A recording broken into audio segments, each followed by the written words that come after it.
On m'avait demandé si la France est un pays ennemi. Mais bien sûr, pour moi, c'est difficile de dire ça, mais c'est vrai, depuis 9 ans, vous menez une guerre économique et là, vous participez dans l'approvisionnement militaire de l'Ukraine. Bien sûr que vous êtes des est-ce que ennemis. cependant, Vous, les Français, n'ont aucun droit de juger quelqu'un parce que vous avez foutu la guerre civile en Afghanistan, en Irak.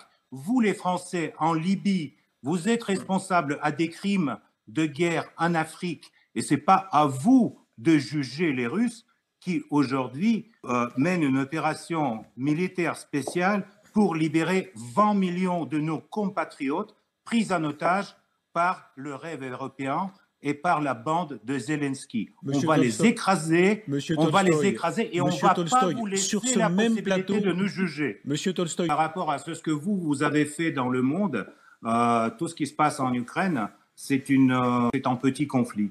Donc, Monsieur mais Tolstoï, surtout chaque personne de bon sens jugera ce que vous entendez. Vous avez le droit de nous juger. En accusant aujourd'hui l'armée russe à des crimes de guerre sur le territoire ukrainien, vous êtes en train de faire oublier le fait que c'est l'armée russe qui a libéré l'Europe. Mais pardon, c'est monsieur l'armée Tolstoï, russe qui on va revenir à ça. a gagné la Deuxième Guerre. On va revenir au rôle. Les Anglais et les Américains, ils ont tous ensemble perdu une dizaine partie des soldats, contrairement à l'armée russe. Monsieur Tolstoï, on va revenir au rôle des soldats. Les Français ont tenu 40 jours contre les Allemands et dans 40 jours, il était à Paris, tandis que l'Union soviétique, pendant 4 ans, les a complètement écrasés.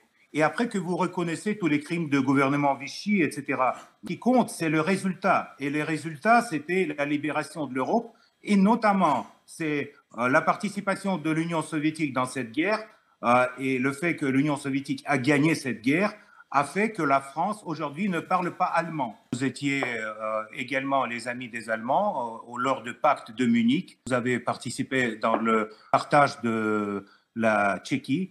Donc, si vous voulez donner des leçons d'histoire, il faut être plus prudent et plus objectif.